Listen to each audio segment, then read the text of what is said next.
everybody. Welcome. I'm Ari Temkin. This is Showtime on Phantom. Happy Friday, everybody. Anything happened last night on Instagram Live? The funny thing is the David Irving video and the people who are like, ladies and gentlemen, you're Dallas Cowboys. Like, no, he was never going to be a part of this team and really hasn't been, I don't know, since the bye. Like, like the jokes about, here are the Cowboys. Everybody expected this to be the Cowboys. David Irving smoking some weed on Instagram Live. Justin Ward of the house. What up, Justin Ward? G. Garcia, Joe Tranchina, Bobby Morehouse, Chris Bennett, Michael Lafferty, Kerry Teagle, Cody Arnold, Chris Bennett. I already said you, Wayne Gibson. What up, everybody?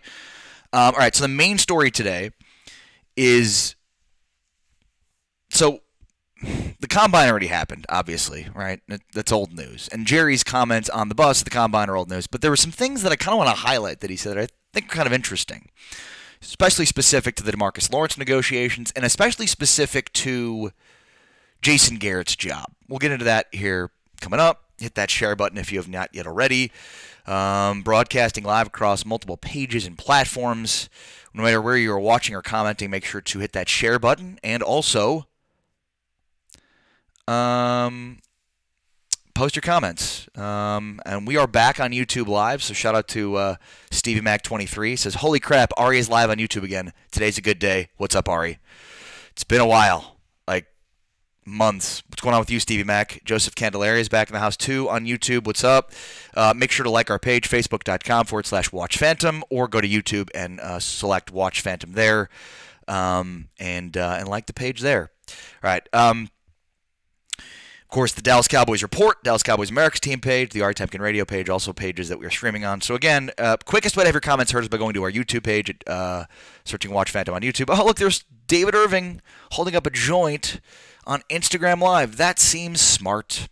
All right, so as you can see, this is the 16-minute or so video of David Irving last night on Instagram Live.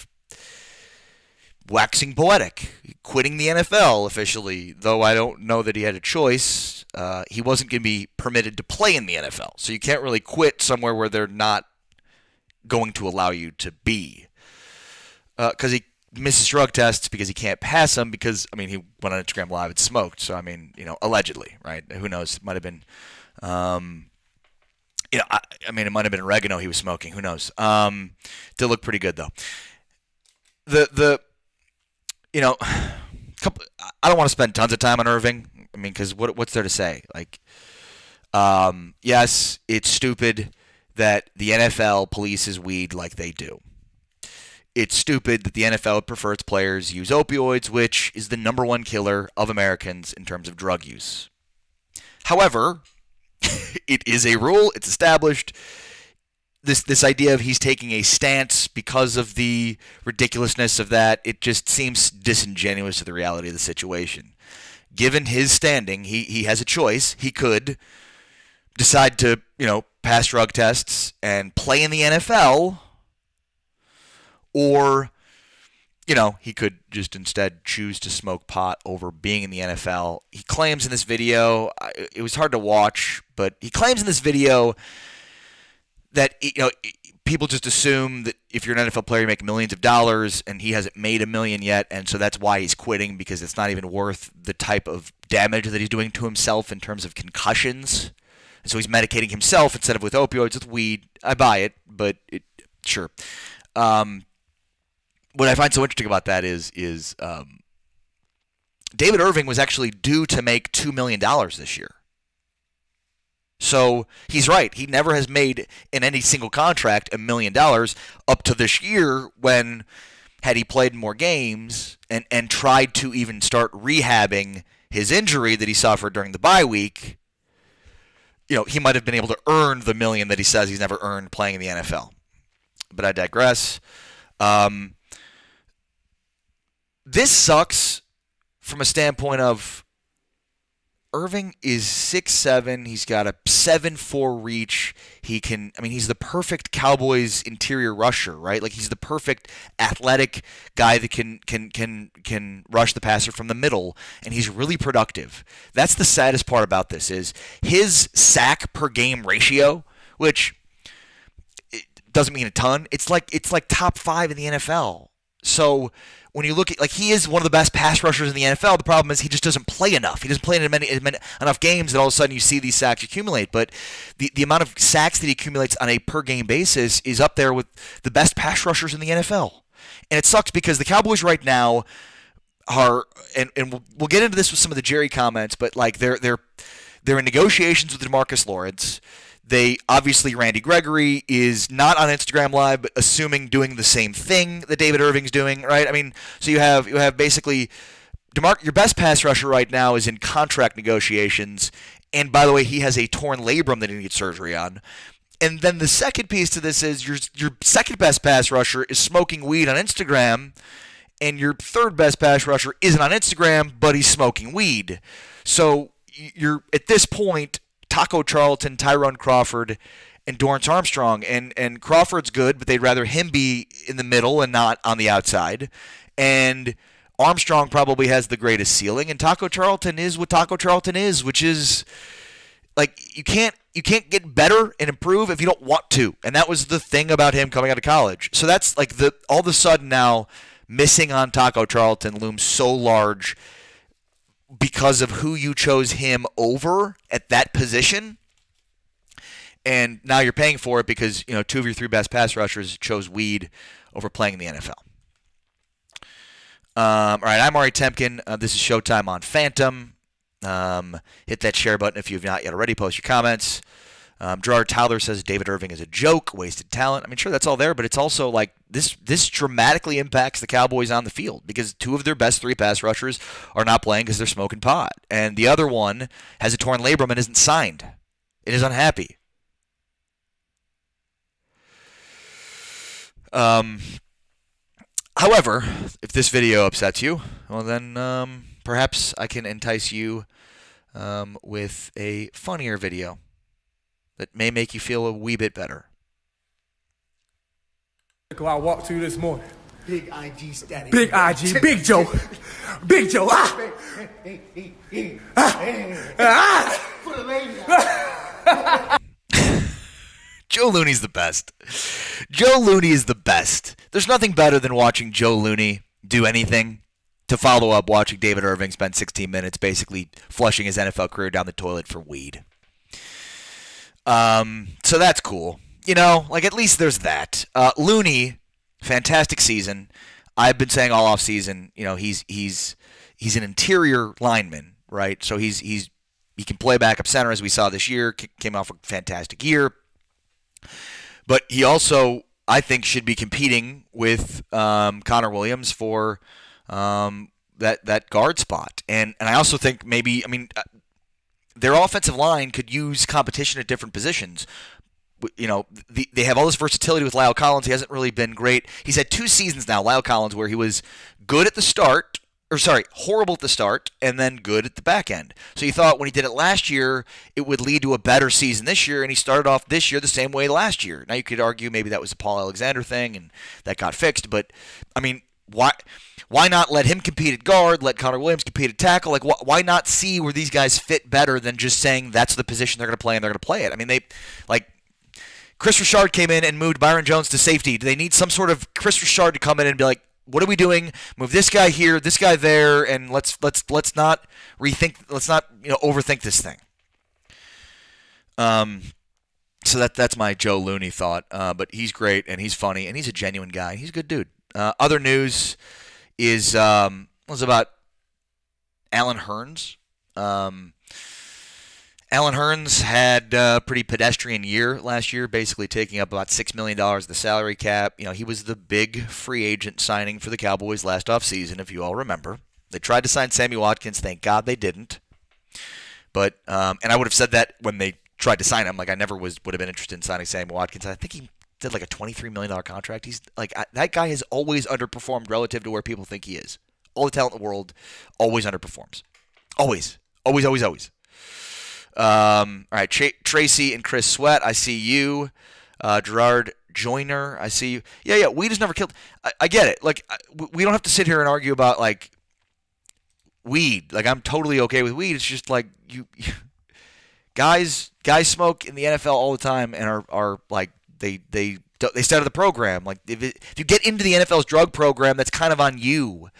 And because you know you're going to be tested at these certain times, and then if you miss those, like it's just like, to start off this entire process of the drug program, you are told when you're going to be drug tested. So if you pass that drug test, then you can smoke as much as you want because you know the other times you're going to get tested. But as soon as you're in the program, then you get random drug tested. So you have to stay out of the program. And you have to fail multiple drug tests to get in the program. The only time that's not the case is at the Combine, the one that Randy Gregory failed. Had he passed that, he would have never been in the program. He would have had to fail multiple drug tests to even get in the program. And this is all like just a basic test for, like, hey, don't smoke for 3 weeks, pass this drug test, and then smoke all you want because you'll know when you're going to get drug tested. 80% of the league probably smokes and gets away with it. Why? Because they're not in the program, and because of that, they know when they're going to get tested. So, I'm not the weed thing on Randy Gregory and David Irving is more about just the, like, you're kind of making the stance in a weird place because of how easy it is to fail drug tests, or rather to avoid failing drug tests in the NFL. All right, so as it pertains to Alan Hearns, shout out to everybody watching. Cliff Nelson, Anthony Garrett Peabody, Adam Waller, Joe Willman. I see you all on the Dallas Cowboys America's team page. Hit that share button. Cliff Nelson, there's no way anyone should get caught smoking weed at the Combine or in the league. You're just not very smart if you get caught. I mean, again, you enter the league through the Combine. A lot of guys, right? And if you're drafted and you didn't go to the Combine, you'll get that initial drug test, but you'll know when it's coming. The Combine, they know when it is. If you pass that drug test, you're good. You're good. Because then you get into training camp, and it's like, oh yeah. By the way, I'm gonna need clean piss in 3 weeks. Everybody, clean piss in 3 weeks. Okay, good. All right, excellent. Like, and even if you don't, you're still not in the program. You have to fail multiple tests to even get in there. So don't get the program. That's right, Daniel Meza. Okay, so, and by the way, if I'm not getting to your comments, I'm trying to engage as often as I am with the comments. Just be patient. It's really difficult to sort of have a train of thought and rant on certain things and then engage the comments, and then you kind of get off track. That's the issue. So I know, like, some people a couple of days ago were like, you're not reading my comments anymore. I'm sorry. I will try to get to every comment I can, but it's a better show if I intersperse different comments at different times because it screws up my train of thought. Alan Hearns, case in point, 16 games last year, 20 receptions, 295 yards, and 2 touchdowns. Played in 16 games. The offense was a mess. There's a lot of reasons for blame. The Cowboys picked up his option for this season today. That's the news. It shouldn't be upsetting, and here's the reason. They're bringing him in to compete. And hopefully they will bring in players that will be better than him so that he won't make the team, because they can cut him at any point between now and the start of the season. Alan Hearns. And if they do, they will have $1 million in dead money in the salary cap, and they'll save $5 million. Cowboys will save $5 million if they release him at any point between now and the start of the year. And it also doesn't. They can go out and spend that money and then cut him to make the contract. So it's not like it's going to stop them from going to spend that $5 million, right? So if he's on the roster when the season starts, he costs $6 million depending on how many games he plays. But that's what he'll count against the cap. $6 million. That's a lot of money for a guy that's got 295 yards and 2 touchdowns last year. I hope Alan Hearns isn't on the roster next year. I hope Alan Hearns is not on the roster next year. And if he is, it better be for good reason. I'm just not very optimistic that you're bringing back Austin and Hearns, and all of a sudden you've now dramatically improved the overall talent of your receiving core, which probably needs to be dramatically improved for this offense to dramatically improve its scoring output of 22nd in the NFL last year. Jim Weichel says offense will be the same this year. Nothing changes if nothing changes. The OC was only part of the problem. I think you're right. I think you're right. I don't know that you're right, but I think you're right. I think you're right. And Jerry, and this is kind of the whole point of today's show. Some of the comments made by Jerry at the draft combine last week that I kind of didn't really spend enough time on last week after they happened, and so I kind of wanted to do that today. And Joseph Candelaria says, "Who's taking Cole's catches? Then put Hearns in the slot." I mean, that's what they've said. I my hope is that they have a better option there because I don't know. I don't know. I'm just not exactly sold on Allen Hearns. But the Cowboys seem to so vastly overrate the guys they have. And underrate like the potential of bringing in somebody else for that money. Like I hope they could find somebody better for $6 million. I don't have large expectations. I mean, it'd be $5 million because they cut him and they're going to lose $1 million, right? So he's going to count $6 million against the cap this year. I hope they can find somebody that can be better than what he would bring at that cap hit. That's all I'm saying. All right. Okay. So Jerry Jones has said a lot this offseason, and hit that share button if you have not yet already. The idea of going all in, right? And we heard it before, we heard it again. Like he's older. He said he's been this is his 30th combine. He's been to tons. He's not going to have many left, and he's very sort of forthright in his own mortality, which is bizarre and odd and real and bizarre and odd at the same time. It's just weird somebody's talking about that, like their own death. It's bizarre. Even if it is true, it's just bizarre. And then also how that impacts like long-term decisions for an organization, right? But I think a lot of Cowboys fans are excited about the potential of going all in. And on Jerry's bus, Jerry was asked about the Jason Garrett contract status. And basically, the idea of would it have been better off to just give him a contract than to let him go into this year hanging? And, he kind of just went on and on about, we love Jason and mutual respect and blah, blah, blah, blah, blah, blah, blah. And then, and this is, pay attention, this is 7 seconds. But he probably answered this question on why not give Jason Garrett an extension or why let him hang in this last year? What's the point of this? 7 seconds is all he needed to answer the question. He went on for minutes, but 7 seconds. And we've got the kind of situation that I think our fans want. And we've got the kind of situation that I think our fans want, meaning a situation where Jason Garrett's coaching for his job. I think our fans want that. Jerry, I'll help you out. Your fans want that. Like, overwhelmingly. Your fans don't even want him to be there now. So the idea that, he'll get him one more year, fans want that. It's like, fans want him gone. So, yeah, they do, and it's clear that that's a reason for why he's decided to go this route. But it's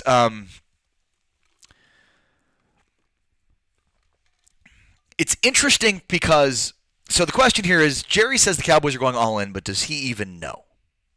Which is kind of an indictment on his power, right? So people will come into these streams and basically say things about Jerry can't do anything until he hires a GM, or this team's not going to do anything until Jerry hires a GM, or somebody that knows football, right?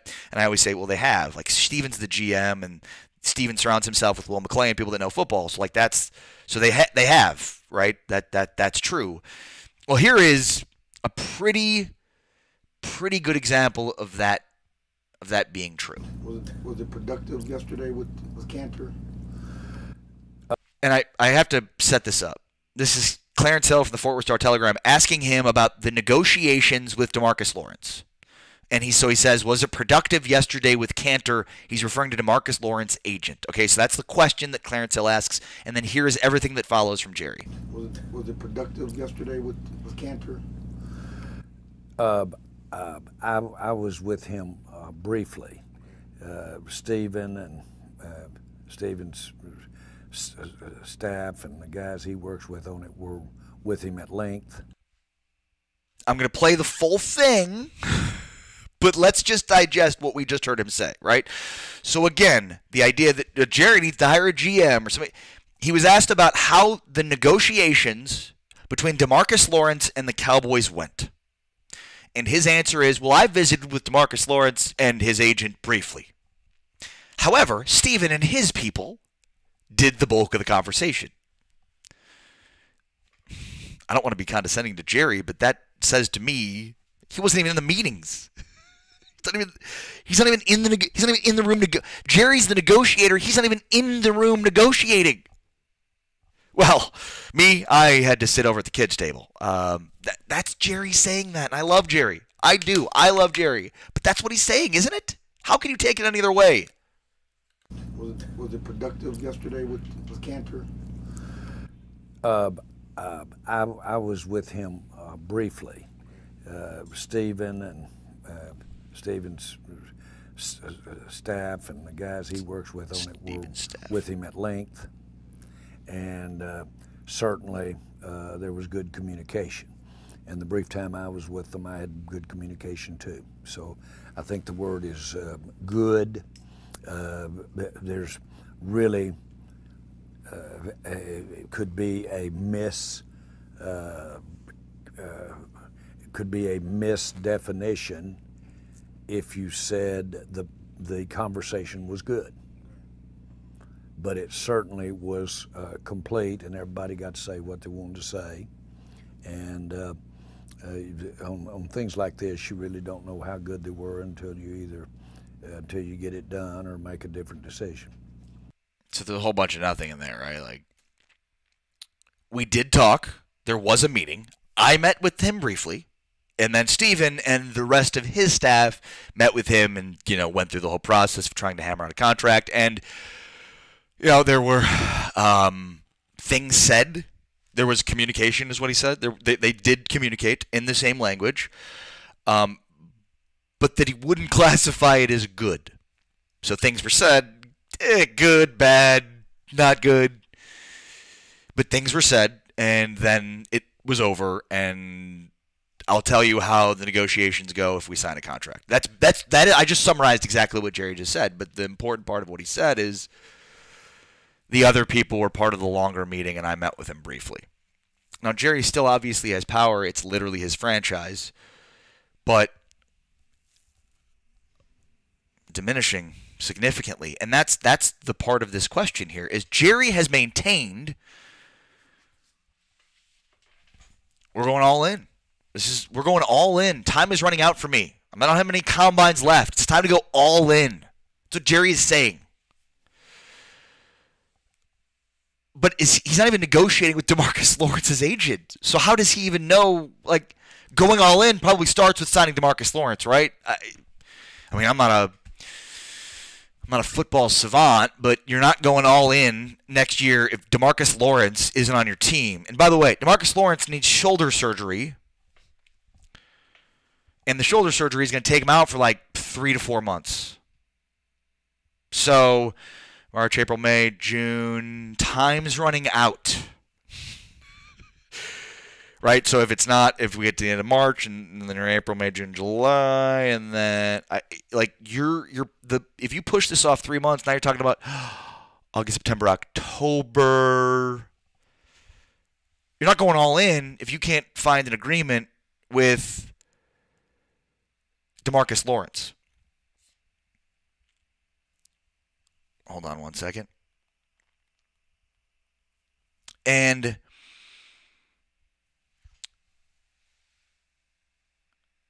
the way that this roster is set up,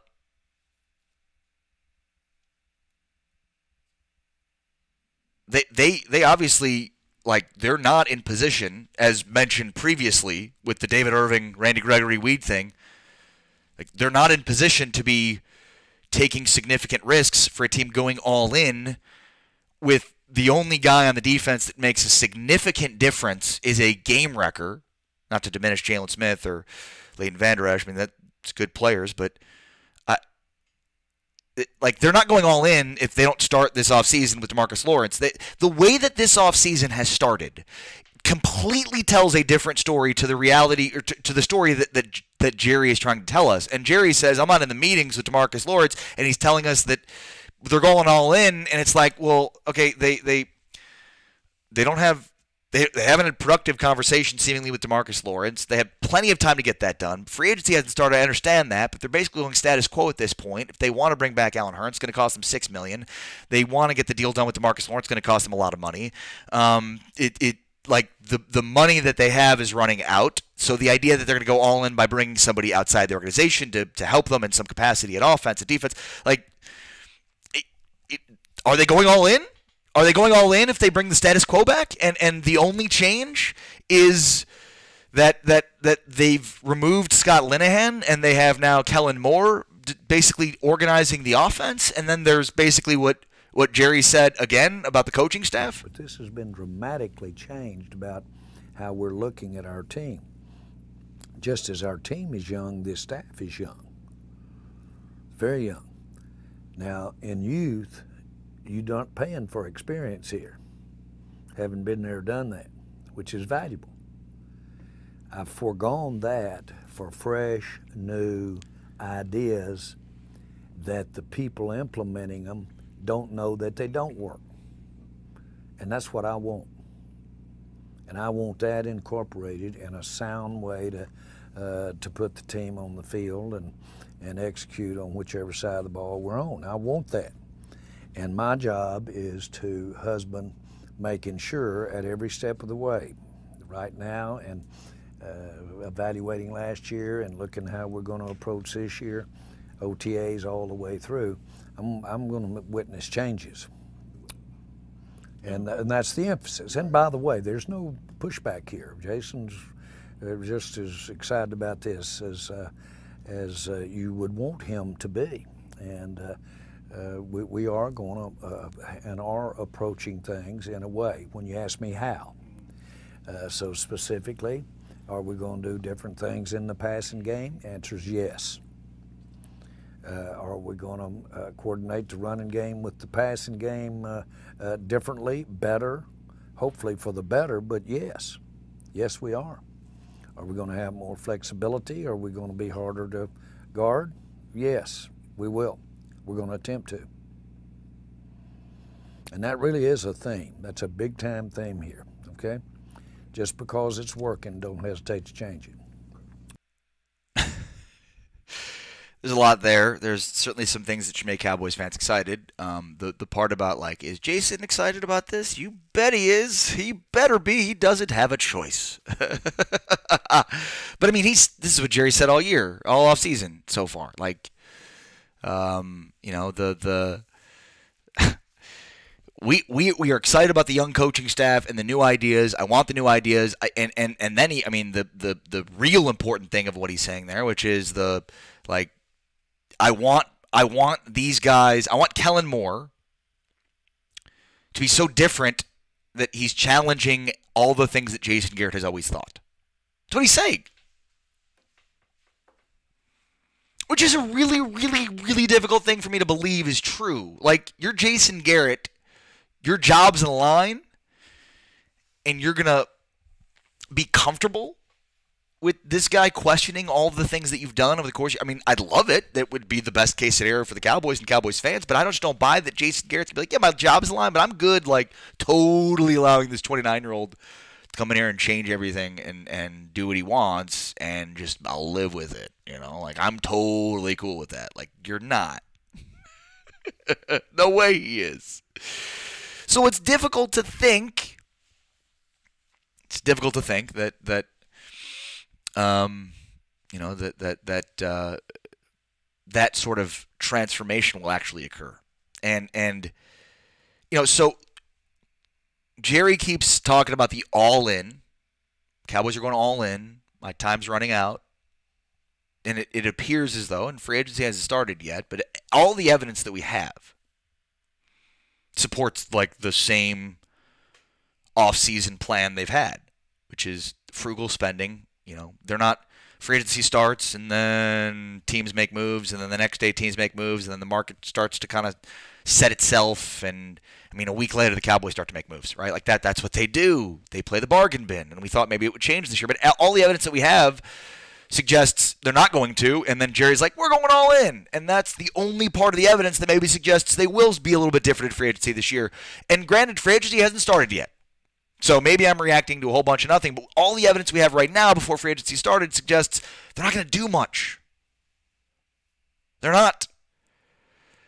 And the question I have is that going all in? Is the same roster, virtually, with this guy calling the shots enough to be going all in? And I don't know. This is a team that won a bunch of games last year, went to the division round of the playoffs, put up a pretty good performance in the division round of the playoffs, as we watched yesterday. Probably ran too much in the second half. They ran 11 carries, 7 yards. I think that was 11 carries too much in the second half. Had Dak thrown the ball 11 times more, maybe they would have won. I don't know, but that's the point here. Maybe the status quo with a new coaching staff that Jerry assures us can do the things necessary to make Jason Garrett not be Jason Garrett. Is that enough to make this team going all in?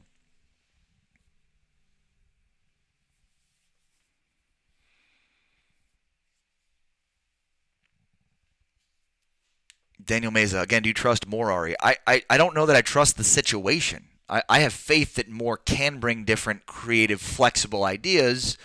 I don't have faith that Jason Garrett, facing his own failures and firing, is going to allow that. But maybe I'm reading it all wrong. Maybe he does happily accept this. Maybe he is willing to allow a 29-year-old to come in and kind of be like, hey, these things you're doing, you're not supposed to do them anymore. It's not good. No, we're not just going to line up and automatically win because we're going to out-execute. Because it's really difficult to consistently execute on 100% of your offensive plays. And if you are counting on out-executing on 100% of your plays,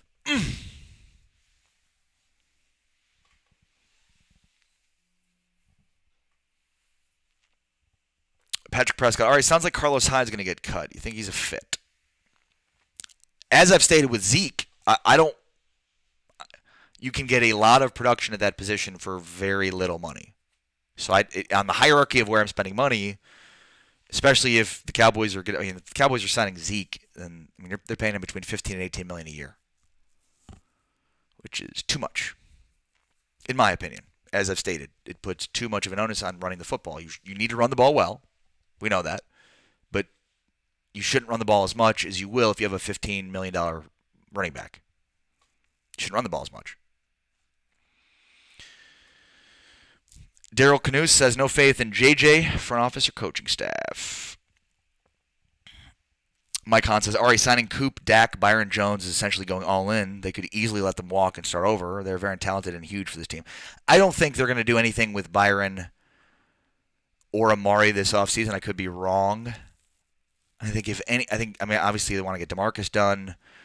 I don't know what they're going to do if Zeke holds out. They don't want to get Zeke done, but if Zeke holds out, they may, which I wouldn't, but they may. And then instead I would draft a running back and protect myself against Zeke holding out and just be like, bye. Because, again, the running back, you can get the same production for way cheaper. You can't overspend for that position because you can't run the ball that much. You shouldn't run the ball that much. It makes no sense to run the ball that much. It's a math problem, and the math doesn't work out. However, and I guess, Mike, the answer to your question is yes. That the status quo roster-wise, based on winning the division and getting to the division round of the playoffs, like that, and that's not. It's not like this team was a 5-win team last year, being like, yeah, status quo is going all in. There's a reasonable argument to be made that going status quo is going all in, and the only change being this guy, which I can never figure out which side he's on because it's a green screen and it's like the opposite of me, and I can't ever remember to go opposite is basically it. I look at the screen and I'm like, I need to go that way, and I don't. Mike Hahn says this front office you have no faith in has drafted the most Pro Bowlers since like 25. They've drafted really well. You're saying Daryl has no faith in, or I don't? You're right. Yes, they've drafted well. I don't know that they've drafted the most Pro Bowlers, but they've drafted as good as you can. They in the first round and even deeper. They've been tremendous. But that's kind of the point here is, can they go all in without bringing in without fortifying some of the positions they've missed on.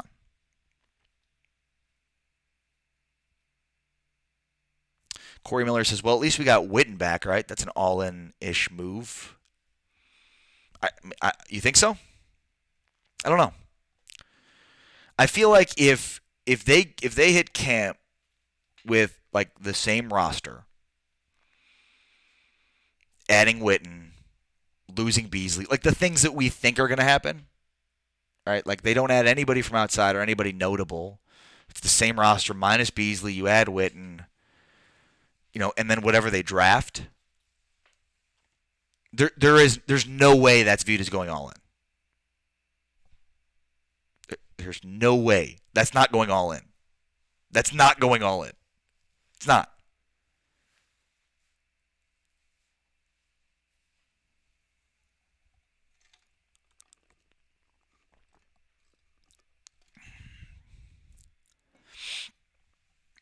It's not.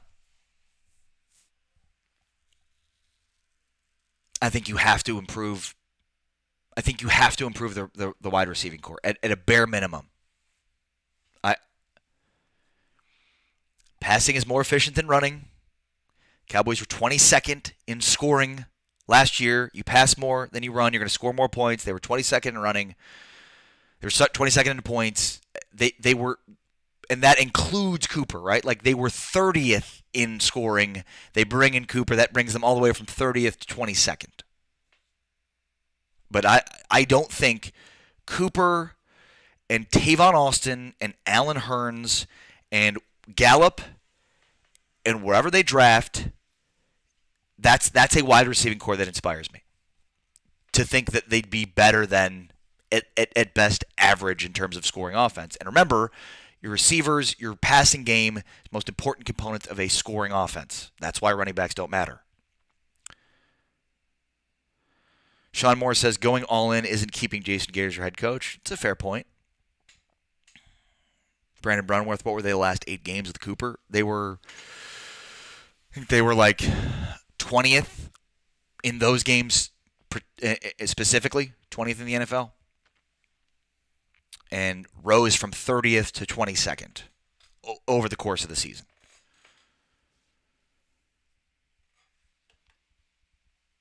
Mike Hahn says, yeah, they don't need to change up the roster. Jeff Fisher almost killed Jared Goff's career. Now look at him with McVay. Well, Mike, did you not? You didn't see what they did last offseason? What? That roster isn't even close to what it was when Jeff Fisher was there. What are you talking about? They just spent all this money on Ndamukong Suh and Marcus Peters and Akeem Talib. What are you talking about? Right. Everything's the same except they changed coaches, and now look at how much better he is. Except they also, went and spent, hundreds of millions of dollars on their defense. Other than that, everything's the same. Right? They went status quo, except for, Sue and Peters and Talib. Anthony Hollinsworth on the Dallas Cowboys report page says, sorry, Ari, I don't have faith in either one, Garrett or Moore. Brutal. I have faith in Moore. I think Moore, I've stated this multiple times. I think Moore could be a fine head coach, a fine offensive coordinator, perhaps even a fine head coach. There's no reason to think that he won't be. There's no reason to think that Kellen Moore doesn't have what it takes to be a good coach. How much we'll see of him truly depends on a lot of things this year, right? So if Jason kind of shuts the door and they run the same sort of offense, they're not flexible, run-oriented, running 50 to 60% of the time, right, then we'll know. But the reason that there should be some optimism is, remember, there were reports towards the end of the year that Kellen Moore was more involved and Jason Garrett was more involved in the game planning offensively. And their offense played better. Their offense scored more points. Cooper was there. Dak Prescott was more consistent. So now at the time, it was Jason Garrett's more involved in the offensive decision-making and play. That's true, right? Linehan was like, I will do what I want to do, and I'm going to do it, and it's going to be great. And it went from Linehan having all the power. They gave Scott Linehan all of the power. I don't know why they did, but they did. They said, you take it, you will design this the way you want with your personnel, with whatever you think, and we'll make this thing work. And they hired Paul Alexander because that was his guy, and they got rid of Dez because he was the first guy that wanted Dez gone, and he wanted this whole positionless receiver thing where everybody plays all over the formation. They don't have a number one, and their offense was a joke. It's one of the worst offenses in the NFL. They had to fire out Paul Alexander. They traded for Amari Cooper, and so it was like they gave Linehan all this power, and as their offense just looked so god awful, they had to like shift it, and by the end of the year, it was kind of like this. Garrett and Kellen Moore were here, and Scott Linehan was here. So we already have some evidence to suggest that Garrett is already listening to Kellen Moore, and that has resulted in success for this football team. Because we know that Garrett was more involved in the game planning towards the end of the year, and that I'm assuming now, because they've elevated Kellen Moore to offensive coordinator, that they didn't just pull that out of the thin air, that they decided that was kind of a test period. So when they say Jason Garrett designed the offense, what they mean is Jason Garrett and Kellen Moore designed the offense, which should make everybody optimistic because that was a much better offense.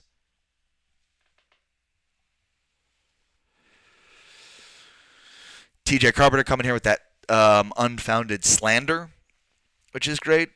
I mean, TJ still thinks like Joe Flacco's one of the best quarterbacks in the NFL. What does TJ Carpenter know about quarterbacks in the NFL? That's slander, TJ, and it's inaccurate.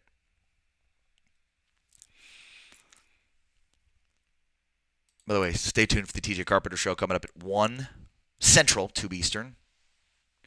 And also, I would urge you, please, help us make this a better show, and TJ's too. Help us make TJ better. Take this survey. There's there should be a link in the description. If not, hopefully somebody can drop a link. I'm talking to TJ or Zach in the comments right now. But take our survey. Help us make this show, but more TJ show better. Because he needs it. We need it, kind of thing. But he needs it, so take the survey. So, but this show too, but less me and more him.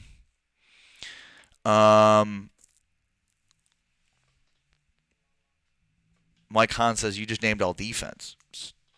So? Well, I mean, they also... okay. They got rid of Tavon Austin, who was like one of their top receivers into the Jeff Fisher era. I mean, sure, yeah. You can certainly improve your offense with a new coaching staff. But the point of this whole conversation was... can staying status quo make this team go all in? And that, so the Rams didn't just go all in because they changed their offensive philosophy or staff. They went all in by signing the players they did on defense. Plus, they also went and got Brandon Cooks. They didn't have Brandon Cooks. Yeah, Patrick Prescott. Cooks, Peters, Fowler, yeah. They brought in offensive line help. It's not the same team.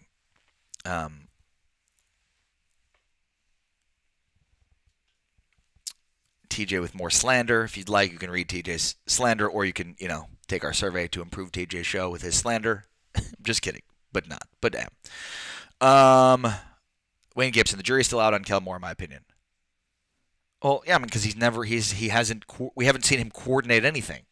I'm just assuming that he helped to coordinate some of those final games and the game plans because the power from Linehan shifted considerably in the Jason Garrett favor, and I don't know that it was Jason Garrett so much as it was not Jason Garrett, a.k.a. Kellen Moore. Thank you, TJ, for posting the survey. So, yeah. Any other comments, questions, thoughts, concerns? Today's International Women's Day. Shout out.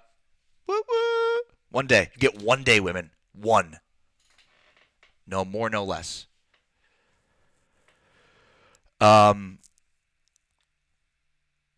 So again, just to kind of crystallize the most important thing that I hope you take away from this show today, Jerry Jones maintains that this team is going all in. I think we want to believe that they are. And free agency hasn't even started yet. So maybe they will. However, they're off to a good start in terms of going all in. Now, firing Scott Linehan, elevating Kellen Moore, I put that in the good start category, but the whole, not great negotiations with our best pass rusher pictured here. who also needs to have shoulder surgery, which would have him miss 3 to 4 months. Like that's not great. Plus you've got, David Irving smoking pot on Instagram Live and Randy Gregory not on Instagram Live but smoking pot. So your three best pass rushers from last year aren't at this point in a position to be playing for the team next year. It's not exactly going all in. Losing Cole Beasley, adding Witten. Now Hearns again, they've committed to nothing. They can cut him now. They can cut him basically between now and the start of the season, and they'd save $5 million and get that back. But it just doesn't inspire me to think that this team is actually going all in. And then based on what Jerry said about the negotiations with DeMarcus Lawrence, where he wasn't exactly there for the negotiations. He kind of met with DeMarcus Lawrence and his agent for like a brief period, and then the other people, Steven and his people, went into the conversation. So it's like, does Jerry even know if they're going all in? Does Jerry even know the plan if he's not even in for the negotiations? Or maybe Steven's like, this is what we think we're going to do. And then you can say and tell Jerry whatever you think you want to do, but who truly knows? Right? If Jerry's not in there, then he's not able to make decisions in the negotiation process in real time, because you can't really elaborate on the things that should happen given all the different variables involved in negotiating. So I don't even know that Jerry knows if this team is going all in, yet he maintains the team is going all in. David Trujillo wants to know what I think the Cowboys' record will be in 2019. Can we wait for free agency to start? I have no idea what this team is going to look like. But without DeMarcus Lawrence signed, they're not going to win very many games. My prediction for the 2019 season is they win 3 games, because right now they have no DeMarcus Lawrence and he needs to have surgery. So at this point, I'm assuming their best pass rushers are Taco Charlton, Dorrance Armstrong, and Tyrone Crawford. 1, because they haven't drafted, so hopefully they improve their pass rush through the draft, and 2, because DeMarcus Lawrence isn't signed yet. Hope that answers your question. All right. Thank you all. Happy International Women's Day again. Happy International Women's Day, TJ Carpenter. It was funny, you know it. Thank you to everybody, and we're great and happy and thrilled to be back in YouTube Live today. So shout out to Joseph Candelaria and Gucci Boy and Stevie Mack and Gerard Tyler for hanging out with us on YouTube. Make sure to go like our YouTube page, subscribe. We post lots of great videos there. Of course, Facebook.com/Watch Phantom. Jose Flores has 3 games. Shake my head, that's way too low. Dude, it's kind of a joke. There's still an entire offseason to go. I'm picking 3 games based on no free agent acquisitions, the loss of DeMarcus Lawrence, and no draft picks. That's what I'm predicting 3 wins on. How many games will this team win if they didn't have any draft picks this year and lost DeMarcus Lawrence and didn't have their 3 best pass rushers because of it? I can't assume they're going to sign him because they haven't, and he's saying he's not going to play on the franchise tag and he hasn't had surgery yet. Anyways, see you all Monday. Rick Schelker, Angelina Martinez, Sean Moore, Nathaniel Taylor, Ginny Yuri, Omar Bagat, Jose Flores, even you. I'm just kidding. Michael Lafferty, TJ Carpenter, and Mike Hahn, Adam Waller, Patrick Prescott, and everybody. Everybody. If I didn't name your name, my apologies. Hopefully, Kerry Teagle. Next time, I will. Other than that, TJ Carpenter's coming up next. Take the survey. Help us better produce content. Help us produce better content. How about that? Take the survey. You could win a $50 gift card to Amazon. That also helps. Other